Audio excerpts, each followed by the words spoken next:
Yeah, and we are live. Everybody, can we just get like a big group hug right now? Let's get nice and warm and together. Like the Suns actually won a game, 120-106. I got Jason here at Jason, and he's from the gosh, your podcast name is oh, he's on Fire Podcast. My bad. And Aussie Suns fan podcast out there. I know they're just doing the same thing. I always mess that up all the time. My bad. I actually have it written right in front of me. But how are you doing today, dude? Thanks for joining the podcast. Yeah, not a problem. I'm doing good. A much needed win. And, Twitter's been a cesspool of negativity the last few days, and rightfully so. I mean, a lot of things have transpired in the news and stuff. A lot of luck not going our way, but very much needed win. A lot of positive takeaways to take from this game. And now we have a 2-day break until we play Chicago. So, but I'm feeling good after this win. Very much needed. Yeah, definitely. And if you guys didn't catch that intro, it is at JayyJoyce from He's on Fire podcast. My bad. Trying to get this thing going. We're all just kind of running behind. It's a Sunday. I appreciate you kind of ditching football today. Are you a football fan? So I appreciate you coming on. Is this kind of getting away your plans of watching football?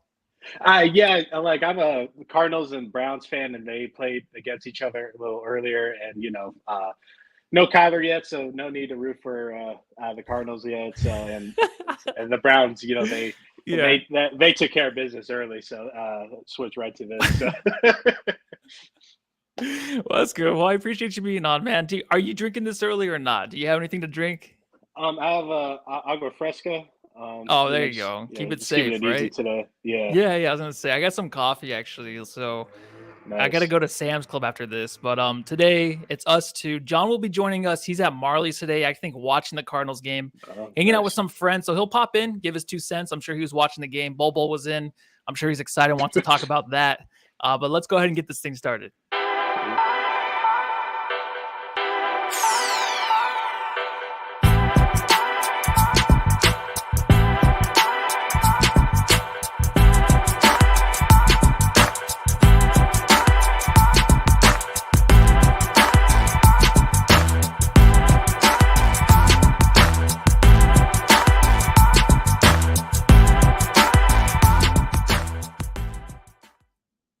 The end of a 3-game losing streak. The Suns actually pulled off today, 120-106. Kind of an easy victory. It got a little kind of shaky there in the second quarter, maybe. But the Suns end up just kind of pulling away, playing a lesser team in the Pistons. It was nice to get a win, no matter who it was, right? I mean, it doesn't matter who we can get these victories against with Beal and Booker out again. It's just nice to be in the win column. They're now 3-4 on the season, better than 2-5. Are you feeling a little bit better after this win? Yeah, of course. Every win is a win, regardless of what comes with it. And yeah, like I said just a little bit ago with the injury stuff, we'll dive into a little bit later. But yeah, we just needed a much needed win to start, the season. The schedule really hasn't been necessarily the best considering what we've been going through. We had to play Joel Embiid in an early game yesterday, even though he wasn't that impactful. Yesterday, he still had 26 points, and he still got to the line like crazy. And then we had to play Wemby twice, and then AD before that. So to deal with that level of talent right off the gate, considering the injuries that we're having and the lack of continuity, it's been tough. So to go into this game, I was really worried about Jalen Durant, but he was kind of unimpactful today. So we were able to construct around that, and our bench players showed up. So that was a big plus. Yeah. No, yeah, it's a big plus. I think them getting a lot of minutes, we'll talk about them later for sure. Basically, one by one, them getting a ton of minutes is just the experience they kind of need down the road. It helps them out. We saw this last year too. And before I get into the first question for you, Biscuits in the Bear donated $14 in the chat. Thank you. Dude. Yeah, he does donate every marginal victory for the Suns. He'll donate some money to us. So luckily for him, it's only been 3 wins and it's $14 today. And he says, about dang time. And that's true. I think we've all kind of been waiting for a win here. And it came on a good day, on a Sunday. Usually it's a day where we're all kind of scared of the week coming up. So it's nice to kind of ease into the week with the Suns win. But first, of course, I got to ask you a question. Oi, Matty. Mate, I've got to ask. Jason, I got to ask you, You're watching the game. There was Jalen Rose on the sideline. I had to ask you really quick. So he's standing up the whole time.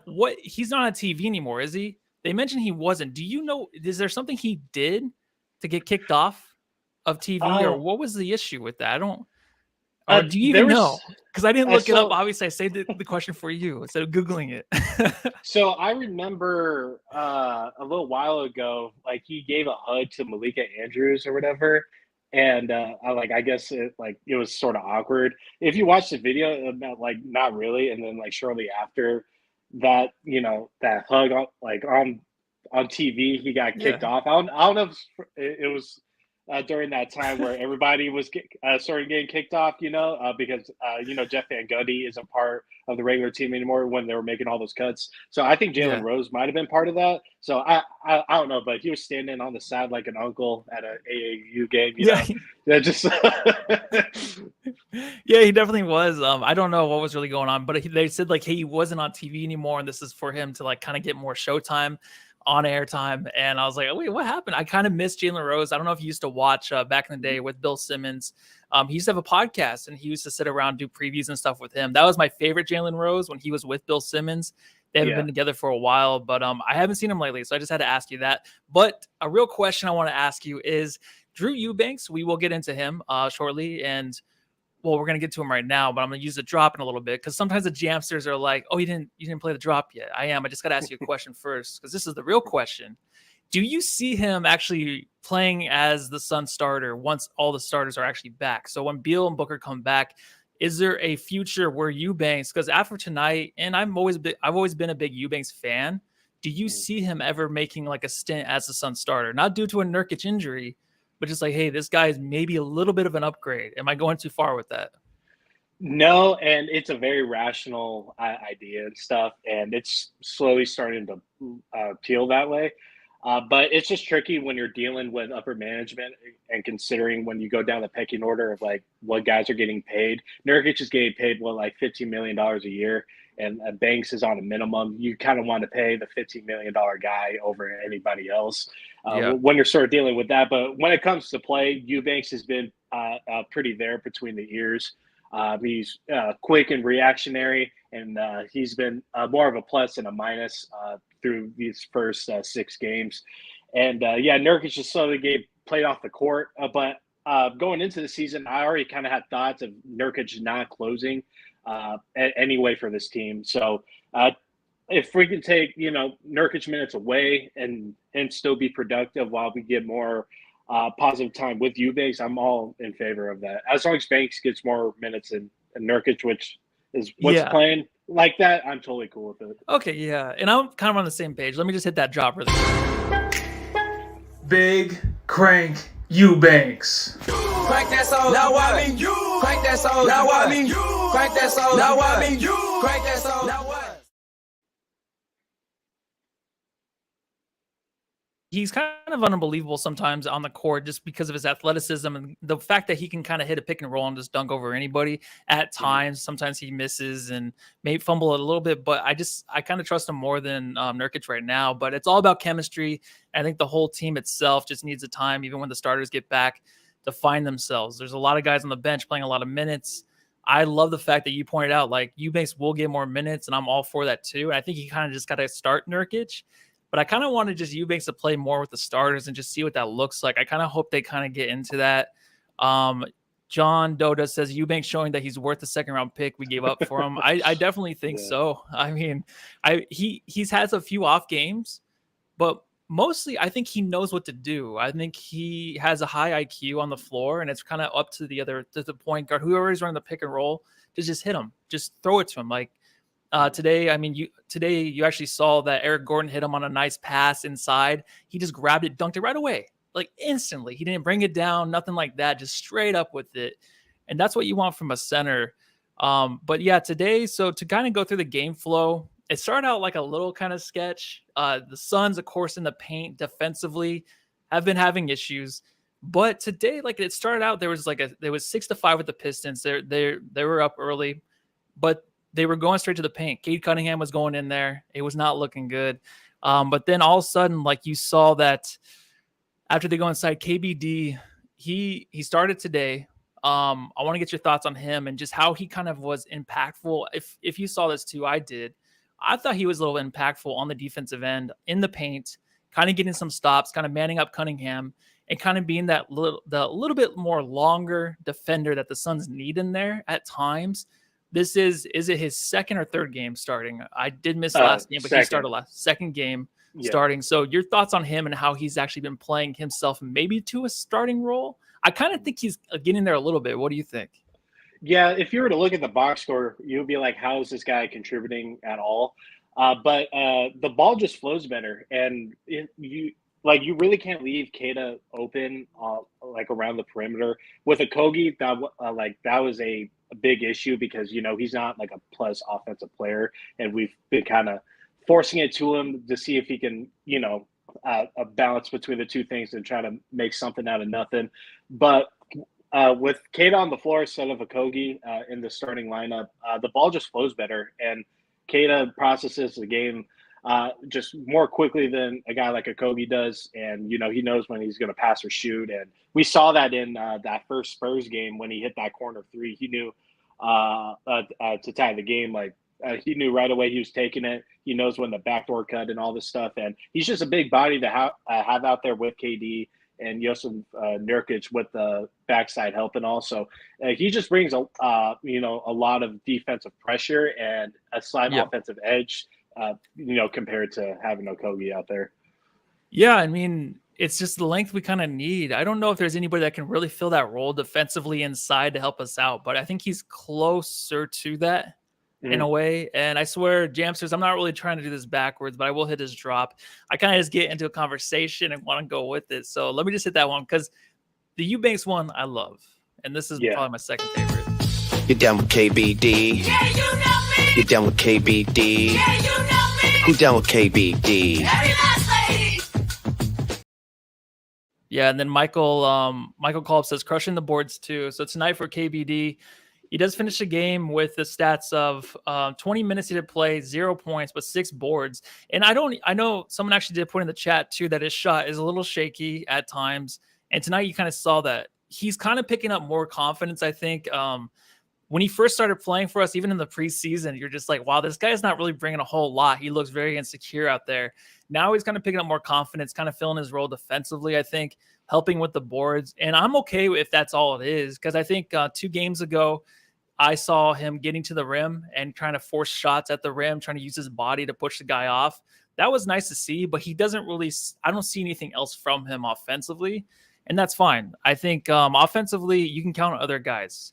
And the other guy is this guy. From Indiana University, number 23, Air Gordon. 31 minutes, 21 points. He had 8 assists, 5 rebounds. Eric Gordon tonight was an absolute stud. I thought that he was definitely needed in the KD minutes, or KD was on the bench.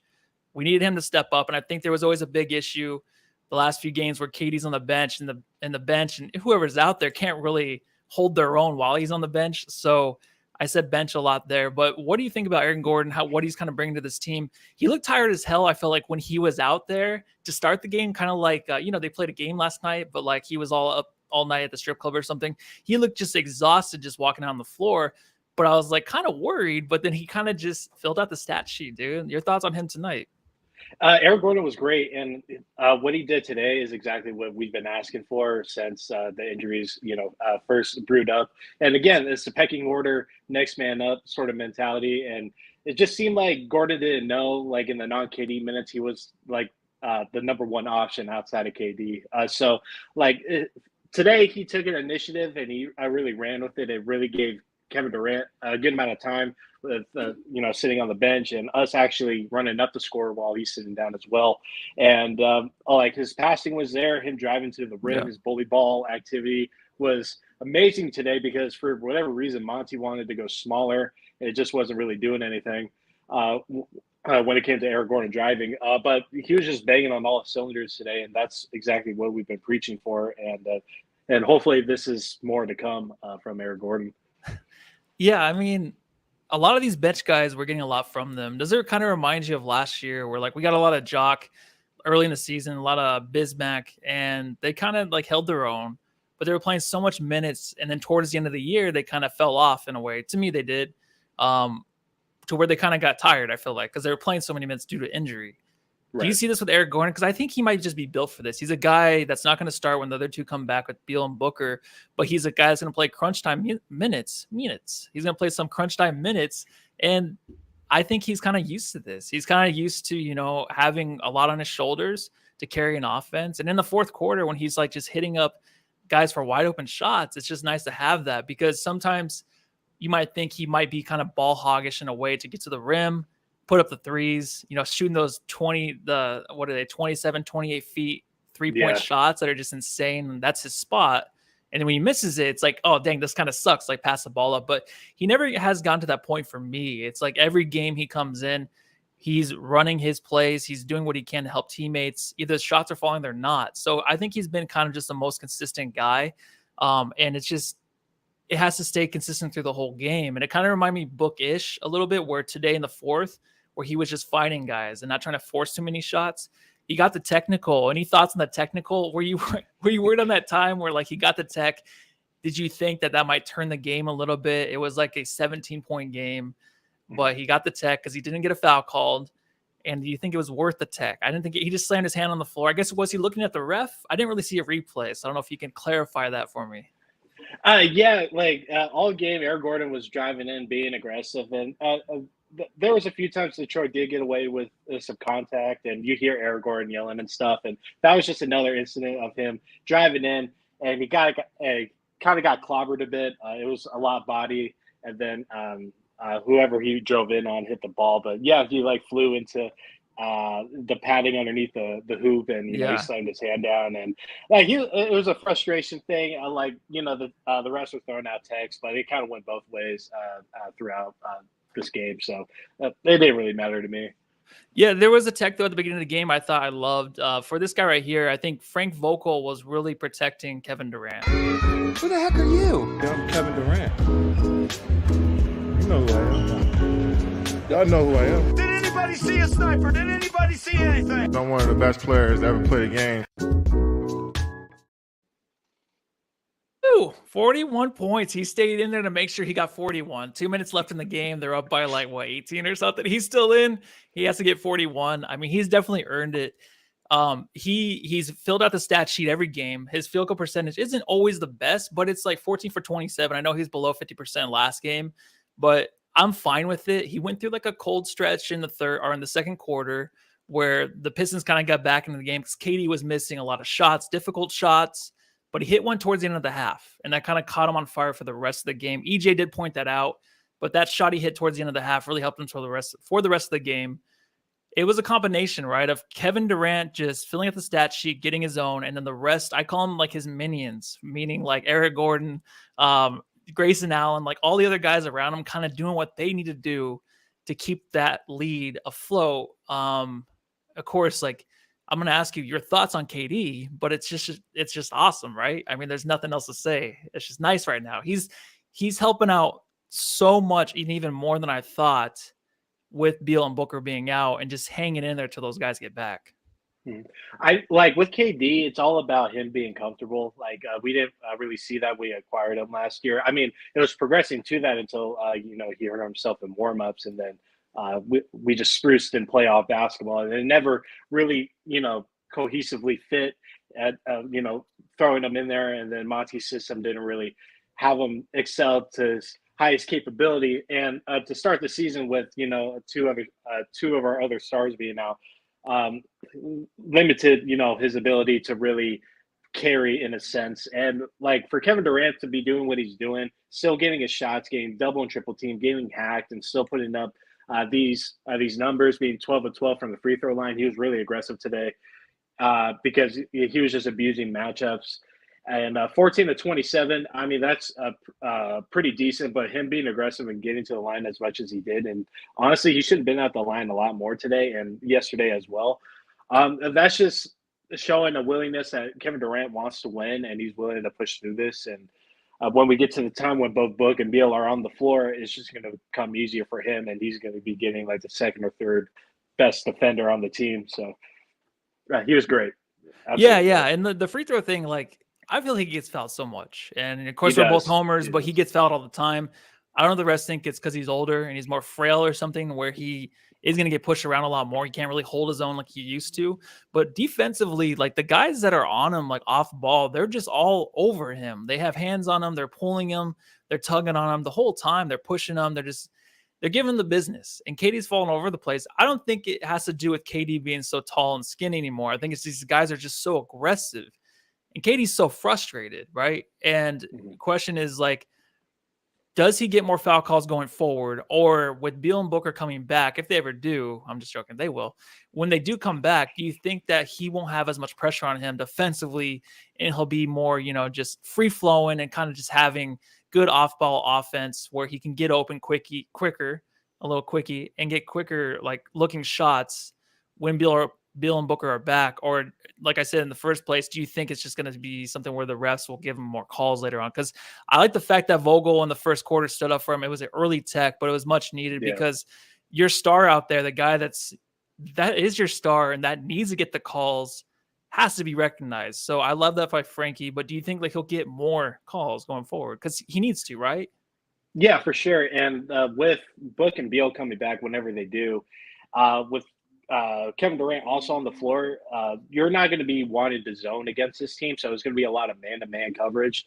And it's easier to pick up fouls that way because, you can, manipulate your defender from jumping and doing all this other stuff. And with Kevin Durant getting like the second or third, best defender on the team and not getting necessarily the best, he can abuse that as much as he wants to. And in single coverage, it's either going to be an and one or he's going right to the free throw line majority of the time. And that's what made that Nets team really good because, you know what Harden does when he drives in. I mean, he can grab your arm and get him, go straight to the free throw line. And then with Kyrie, he has you jumping and he'll jump right into you. And with Kevin Durant getting, the third worst defender, he can do whatever he wants to. And it's going to work relatively the same way when the two other guys come back.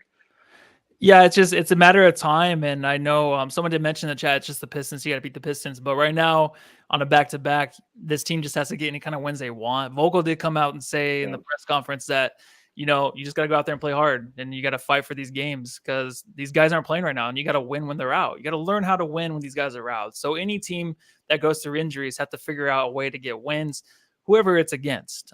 Today, at times, it looked like, hey, good thing we're playing the Pistons because the Pistons offensively, I don't know if I just want to go over them really quick.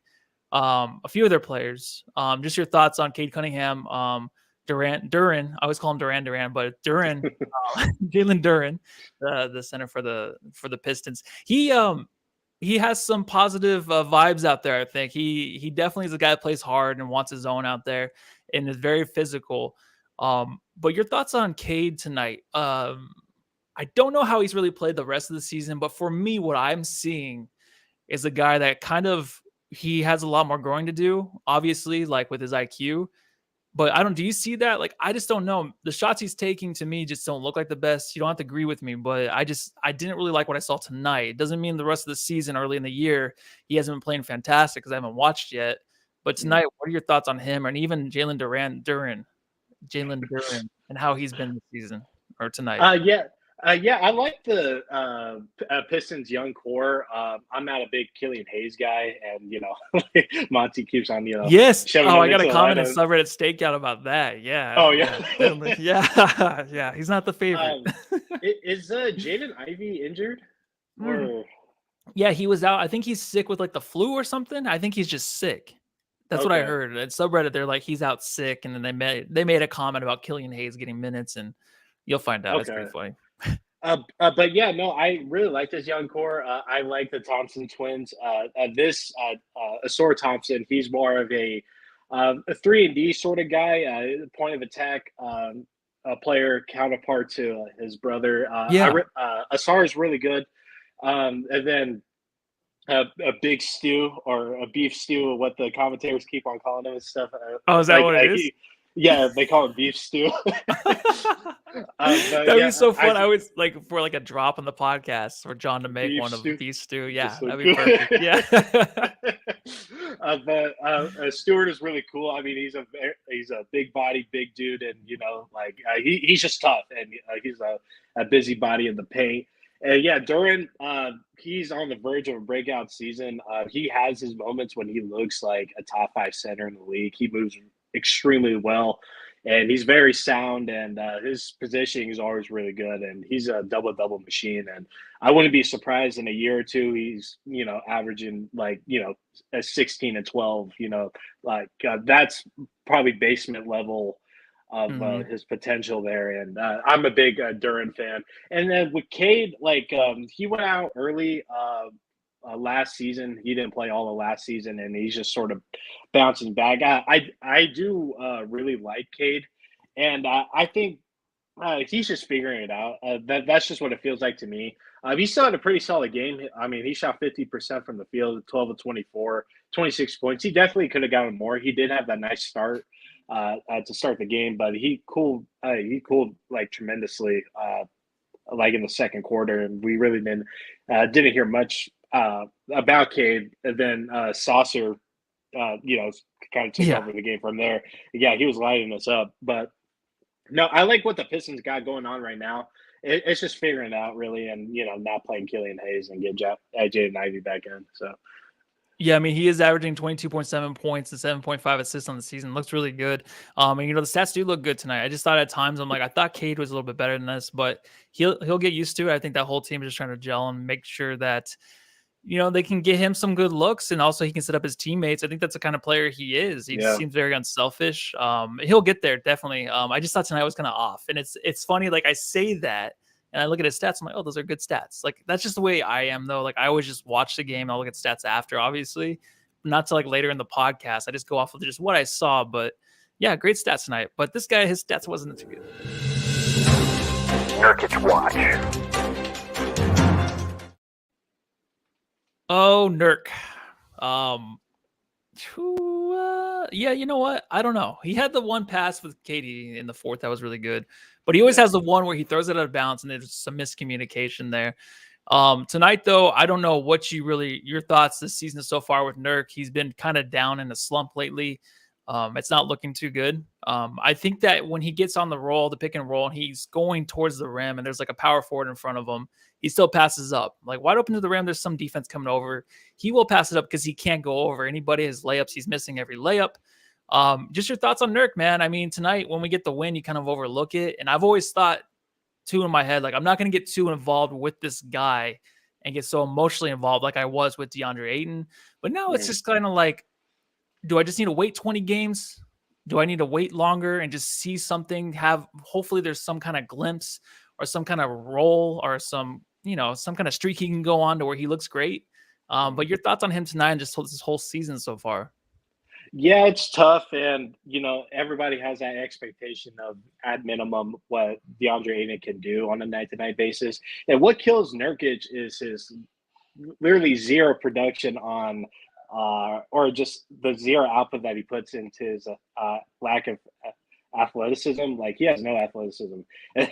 Like his positioning is really good, but he's getting beat on just about every rebound. And then when it comes to like his rim rolling, I mean, he's getting beat there too. And like, he's going to cough it up.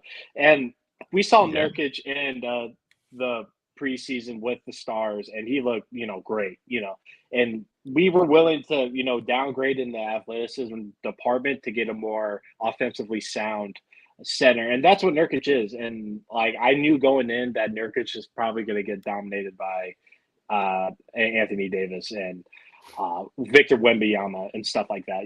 These high class centers. And Nurkic held his own against Joel Embiid yesterday. And if you want Nurkic to come and guard the perimeter, now you're just asking like a ton.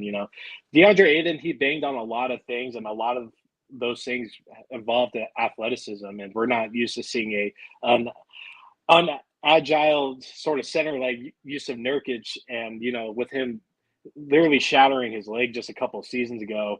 Like I bet it's in the back of his mind he doesn't want to go fully that hard on on his legs and stuff. He wants to be productive. The last thing he wants to do is make mistakes. And I think with the stars coming back, I don't think we're going to be laying on to Nurkic as much. But I was totally in favor of the trade because we were getting not only Grayson Allen, which he's a solid piece, but getting off the whole DeAndre Ayton train and not just putting the sole responsibility on the stars to carry and not expecting DA to be a hero, even though he came to be a zero down the line. Yeah. So. Yeah. I don't know. I can't buy too much into like what I'm seeing right now from anything. I mean, the thing is, we have to do these podcasts. Well, we don't have to, but we love to do these podcasts after. And we just have to react. And we know in the future we're going to go on like some nice 10-game win streak or something like that. And he's going to play a big part of it. And it is just everyone getting used to each other. And it's just hard, man, with these guys being hurt. But I think he suffers the most because I think when he's out on the court, and he's playing like a point guard, playing the point guard for the team at times, and the offense is going through him. Something that I always wanted them to try with Ayton, but that would just never work. Then it never ended up working with him. I think you can really build on leads with him, like as your center and just running the offense through him. I know I talked about Eubanks starting, and it's just because right now I think Nurk needs those other guys in there with him for sure. There'll be games that we're gonna love and hate, but tonight, when they win, it's just always nice because I think you can overlook his discrepancies a little bit, but you just know what he is now. I think we're all just kind of comfortable with who he is. And I think the whole team, though, and you did mention Grayson Allen earlier, so I just want to go over his stuff really quick.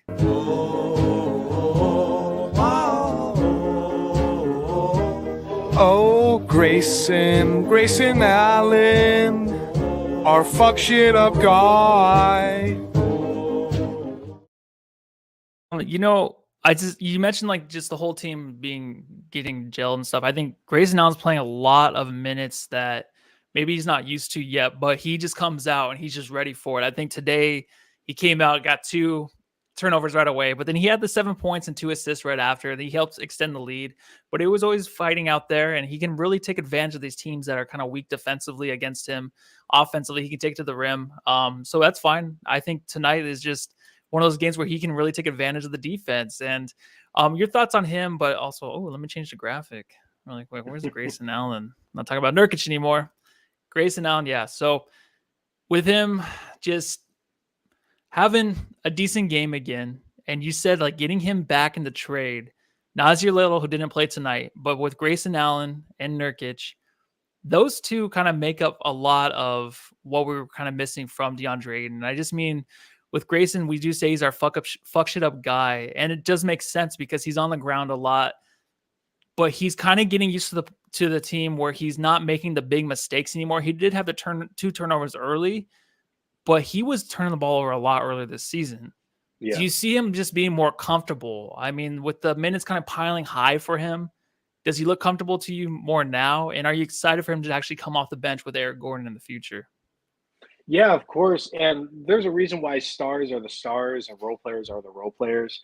Like the role players are going to have their deficiencies. And when you're as injury plagued as we are right now, and again, the pecking order, and you're expecting these guys to have the next man up sort of mentality, and that doesn't always go according to plan. So there is an adjustment period with, EG not being as aggressive as he could be, Grayson Allen, doing, dumb shit, and then, Yuta not shooting threes, kind of like the only reason why we got him. So you get this microcosm of, players trying to do a little too much. And what we saw today was a complete understanding of what Kevin Durant was supposed to do, what EG was supposed to do, and what Grayson Allen was going to do when it came to the offensive side of the ball. Grayson Allen just had to focus on attacking and not turning over the ball because, like you said, Grayson Allen has been sort of kind of been the guy to cause these, junky passes, causing turnovers and all that stuff. And what Grayson Allen was able to deliver today was exactly what we got him for.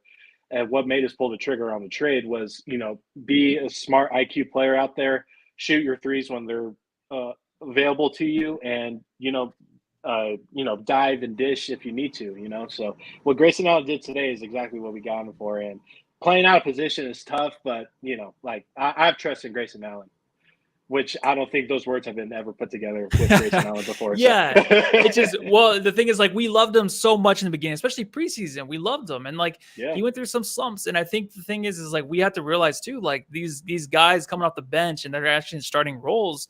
It's so unfamiliar. Dave King actually put it really perfect last podcast where he talked about, just going to a different environment. Like if you're working somewhere, you go somewhere else, there's different talent. You have to go back to that pod and listen to it, but it was well said. It's just the adjustments these guys have to make. The only thing is like, I never really get on these guys as much. All right. We'll talk about Josh Okogie in a second, but there's one guy that's been very, very inconsistent this year. And it's like a guy that we've been fans of from the time we signed him. That's not him. Yuta the Shoot!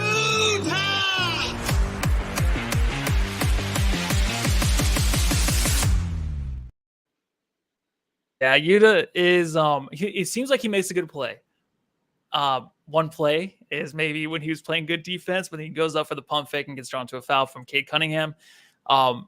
He's not really bringing too much to this team, and he's out there a lot. I mean, tonight he played 20 minutes, and he has to, right? He has 6 points. He had the 4-point play, which was nice. Big 4 points for him. He hit that 3, got fouled, got to the line.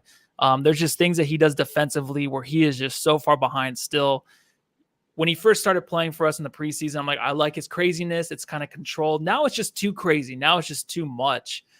He's kind of hurting the Suns in a lot of ways. When the actual team is in full, when they have Booker and Beal come back, do you see him kind of taking a step back? Is he the one guy? Absolutely, because like Grayson Allen, like Yuta, they're doing a lot more than what we got him for, and so there's a lot of sloppy ball coming from Yuta, Grayson Allen, and all that other stuff. Yuta was pretty decent today. He had some nice defensive help situations with Drew Eubanks stopping Jalen Durant on a good handful of plays. Going straight up is such an underrated defensive skill that Yuta does have, and Drew Eubanks has it as well.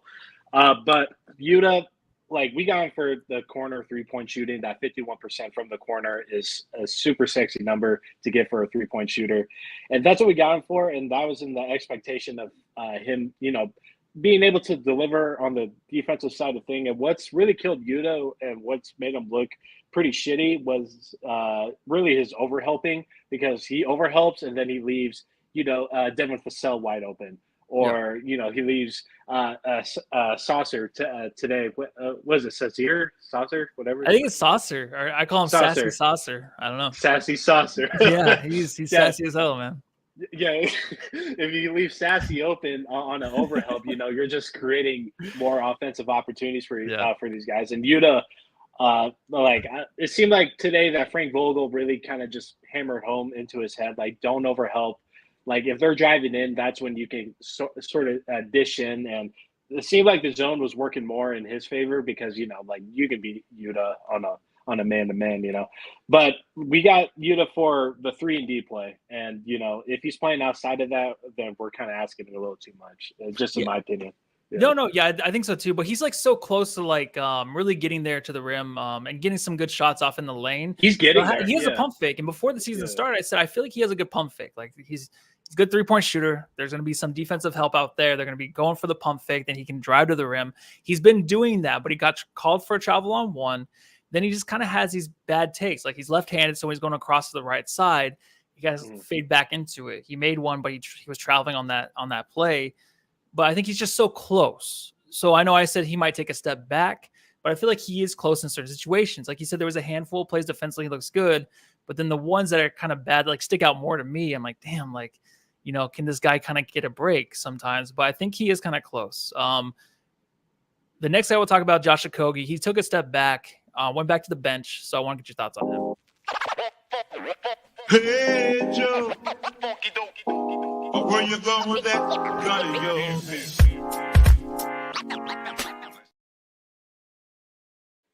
Come off the bench today, second game in the row, correct? So KBD was on this. Yeah, sorry, I'm a little lost from that. I didn't even watch last game, really. I watched some highlights. I watched the podcast. Didn't have time to watch it. But he did play 28 minutes tonight, had 10 points. Was a real difference maker at. Hold on, let me pull his thing up, his graphic. My bad, dude. No, you're good. There we go. All right, Josh Okogie. I mean, I could play his drop again if you want. I do like that one, but no, I think he took a kind of a step back, which I mean, just the fans were kind of just after him in a way. I thought just like he's not making his shots or whatever. But you see in today's game where he can just get those steals, push the pace, grab the rebounds. He had that really crazy tip ball that was a rebound where KD got the block. Yeah, Josh Okogie tipped it back like it was a tip drill, and they went on the fast break. Tonight he made some difference making plays, dude. Didn't you think? Like, I think him just playing that, I don't care about his stats or how many points he makes. If he hits a wide open three, fine. But for me, those are the plays that are the real difference makers. Those are the plays that put us up another 5 or 6 points that like change the momentum. That's what he does to me. So I knew it'd always be there, and he's always going to be the bench guy, the starter guy, whatever they want to do. But to me, like tonight, the way he played is just definitely it's Okogie again. Don't you think? Yeah. Like with Josh, what I love about Josh Okogie is he does not care if he starts or he's benched a type shit. Like he will come out and guns blazing, and he's going to be in your jersey like regardless if you start him or not. So that's what I love about Josh Okogie. What he did today was great, and it doesn't come up in the in the stat sheet, but you see like he's up in your grill. Like he's getting his hand on balls and stuff, and like he gave Cade some issues today as well. And like you want these dogs on your team, you want the good ones and the Okogies at your disposal. And again, like when this team is back healthy, I wouldn't mind Okogie back in the starting lineup just as a point of attack sort of thing. If it's Kate of Bates, whatever. But with Okogie, he just brings so much to the table, and you have to give that dude minutes because he will cause 2 or 3 turnovers a game. He will get to the free throw line, even though he gets television sometimes, But I know. But I love Okogie so much, man. I'm so glad we picked him up. And Minnesota was very, very bummed that we picked him up. Yeah, I know. And I'll never give up on him. I don't care. Like he'll have his bad games once in a while, but they're not even bad to me. Right. I love his effort. It's there every night. He has a really good personality too. I like his interviews and stuff like that. You can see that he's kind of he has that charisma and stuff. He looks more of a leader just by his play on the court. But let's get a subreddit stakeout and see what they were saying over there in Detroit. The Suns Jam Session subreddit stakeout.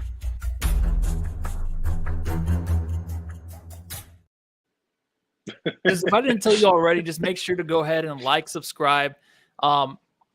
I didn't say in the beginning, but you know what? We don't ever get a lot of likes while you guys are watching. We see there's 69 of you guys in there. Giggity, giggity. But they're just hit the like button. So we should have 69 right now. And subscribe, 5-star review, all that good stuff. Keep us afloat for as long as possible. We got a long life ahead of us. But in the subreddit, Detroit Pistons style, we actually saw some Killian Hayes stuff. So Killian Hayes is not really a fan favorite. Killian Hayes, his fuzz stash doesn't seem to help him. So I guess he had a little fuzz stash going on today. He's kind of like the butt end of the joke. Hayes getting abused on both ends. Jaden Ivey is sick and out of the game. Also, Monty wants Killian to marry his daughter. Do you remember those comments by Suns fans all the time? Was it with Shamit? Or was it, who was the guy before Shamit? It would always get minutes, and he was just Jamsters.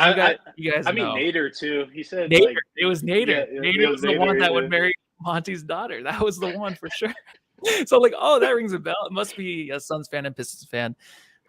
Getting torched by old ass Gordon. Shake my head. He was going back and forth with Jalen Rose on the sideline, which was fun to watch. Yeah. But Gordon looked tired as hell from the strip club, but he put out tonight.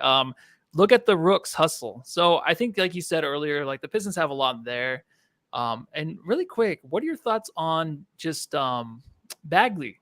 Played at some decent minutes. I was like, if Eubanks has to win this against Bagley. And I think for the most part he did. Early in the game, Bagley got some over him, but Bagley had like 5 fouls in the third, early fourth. So, I mean, does he have a chance to like stick in the league or no? Yeah, I think Bagley kind of got put in a lot of bad positions in this game. He was more there for the help, and then he ended up picking like picking up the fouls and stuff. But Bagley had a very, very rough start to his career. Like, he was just a very unagile center. He couldn't really do anything. But he was moving really well today. I mean, he was very busy in the paint. Yeah, like I said, he just seemed to be like wrong place, wrong time a lot. And Kevin Durant was abusing that. He kept on going at, Bagley. Yeah. And that's what got him to the line 12 times. So I know, like he's a walking foul, and I don't know if he has the time to really work on stuff. Like you said, he's put in bad positions, but doesn't get enough time really on a team. But I don't know, he just might be one of those players. It just didn't work out. It's too bad. But he's solid for the a Suns backup get him. center. At least we got Ayton right over him. So the last one was just Durant getting schooled by Eubanks is enough for me. I'm turning this shit off. So that was the subreddit stakeout. The Suns Jam Session subreddit stakeout.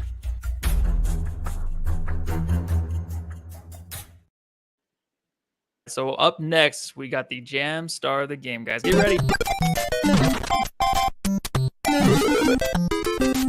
Jam Star of the Game. Delay or something? I mean, I was like, hey, get ready. And I'm just like sitting there like, is it like delayed? Because I always see delayed on my end. Like a little bit, but I'm using my phone because the camera is just a little better on here than it is on my laptop. So I'm used to the little delay on my end at least. Yeah, whatever. We're not really professionals, right? I don't know. Yeah, who cares? All right, so we got Jam Star. Tonight, I'm going to give it to, the guy scoring 41 points, keeping his team afloat, and close to the 500 mark. That is Kevin Durant. Who do you give it to, man? Yeah, you kind of have to give it to Kevin Durant. But has EG got one on the show yet? I think so. John has the spreadsheet for it, and I haven't hacked into it, so I don't know who really chose him yet. But I'm pretty sure I chose Eric Gordon once. The Jam Star. Know what? For a confidence boost, I'm gonna give it to EG. Just because Kevin, I feel like Kevin Durant's gonna get a ton this year, so I'll give it to Eric Gordon today because we've been asking for him to step up, and he did today. So let's keep it going. Yeah, definitely. Obviously we don't win if he's not there. I know KD's scoring 41, but he doesn't have that. I feel like if Eric Gordon doesn't put up the stats, he's like tired again, and it doesn't really work out for him. So Jam Star's over. We still got 14 minutes, so there's a couple more questions that I want to get. Just your I know we talked about the injuries earlier. Book getting hurt for the third time, and it was another injury on Thursday. It was calf strain. What is there something with Book that just kind of scares you? Because the way I think of this is, it's fine, it's early, that's okay, but every time this guy is just insane. Like every time he plays like Jordan, every time he basically is on the court and just putting up these 40-point games, unstoppable, playing point guard, just looking fantastic. It's always like the next day or like a week. And I'm not trying to be a Debbie Downer, but it's just like you always just see like, oh, he's hurt, he's not playing. How many more times do you just kind of get fed up? It's like, dude, he's done this the past few years where he gets hurt in big situations in the playoffs. He puts up big numbers. He does. All right. But it just kind of concerns me sometimes. And of course we love Booker and stuff, but I'm trying to get your kind of concern level with Booker. And if this is really an injury or is he taking rest, and just, what do you think, man, about the whole situation? I don't think it's rest. I think he is getting banged up. And when you boil down the injury concern, at the end of the day, it is, bad luck. Like no player, aims for injuries and stuff. Like I give Anthony Davis a ton of shit. And, he's a huge human being. And, he's not supposed to be able to move the way that he does. And, he gets injured. I mean, the shit just happens. And Booker, if you watch him in person, right at half court, you see how high he jumps. You see how hard he's pounding the floor. And, that wear and tear, can, cause these injuries and stuff. And, yeah, it started with a toe, then middle of the foot, ankle, and now it's the calf. I mean, there is a level of concern there always, for sure. And we know Book's hamstring is always kind of like on the verge, that's what we've been dealing with the last, couple of years. But am I concerned right now not playing 10 games yet? No, I'm not. Okay. But it is going to get to the point where we're getting, midway through November. closing in on December when, Christmas time is coming up. And that's really kind of when the NBA season starts, quote unquote.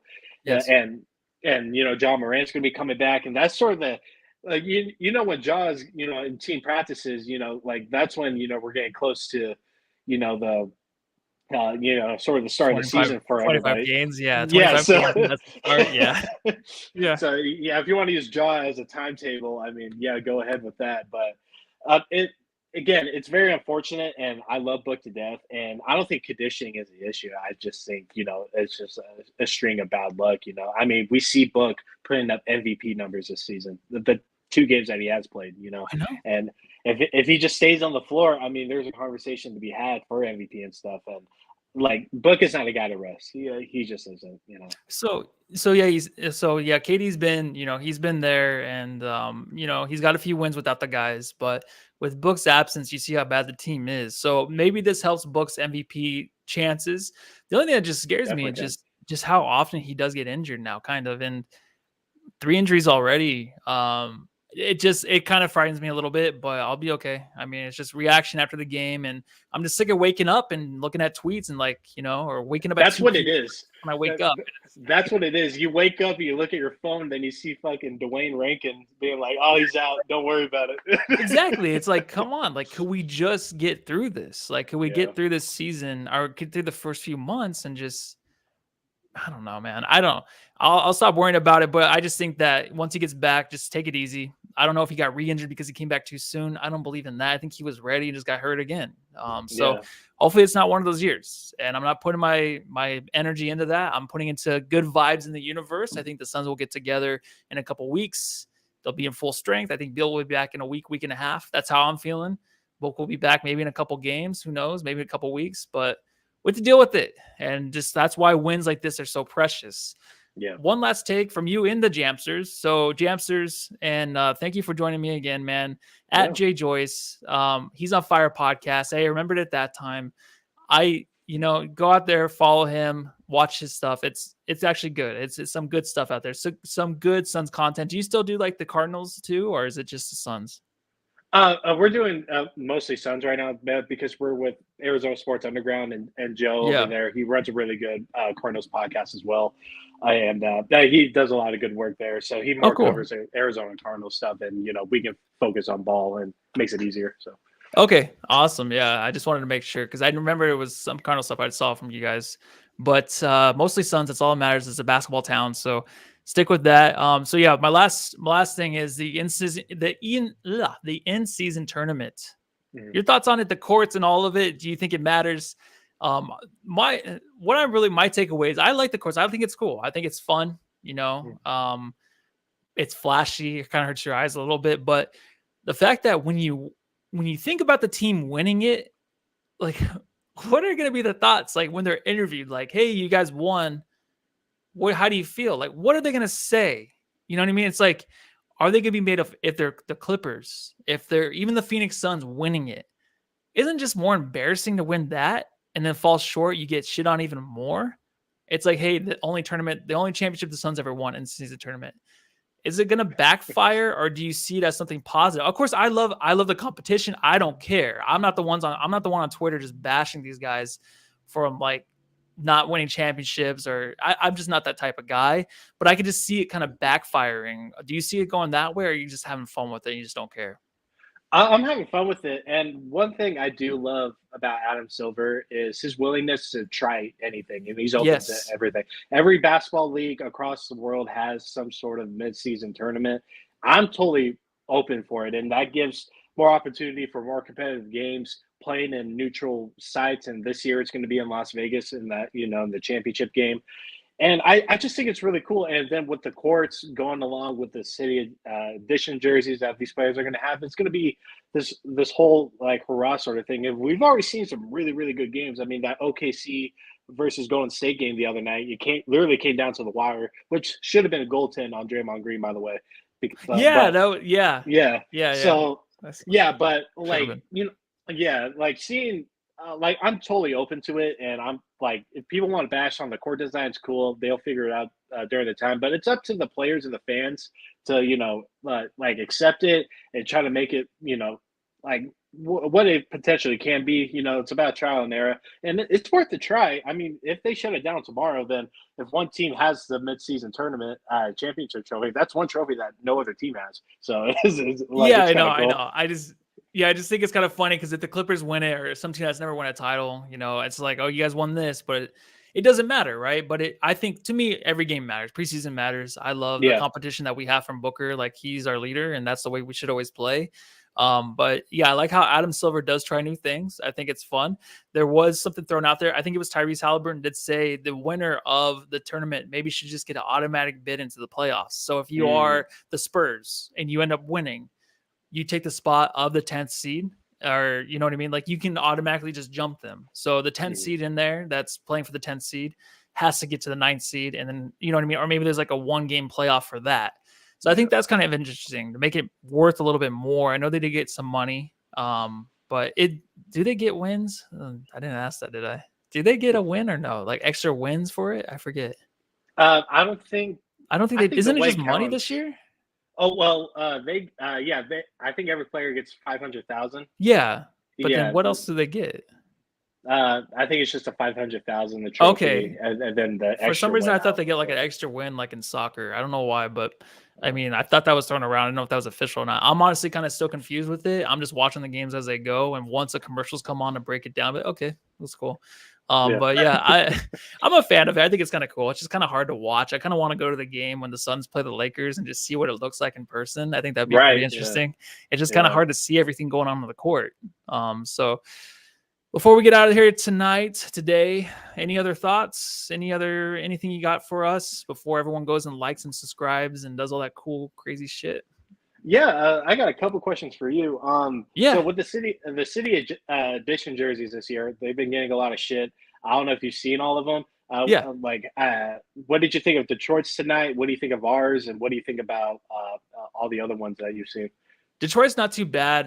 The Heat culture one's really, really bad. Did you see their court? I hate that one. Did you see the court? I hate it. And they have it written what it takes to be a Heatle or whatever. I don't remember what it is. Like, it's just like how to play hard. To me as a player, and being on that team, I feel like it could be kind of embarrassing. Like, it's like, okay, it's like giving yourself a nickname. It's like giving yourself a nickname. Yeah, it's fine, but once the team, that we all know who they are. It's a Heat culture, but I just thought it was kind of a thing like behind the scenes. It wasn't anything official. I like the Suns, obviously.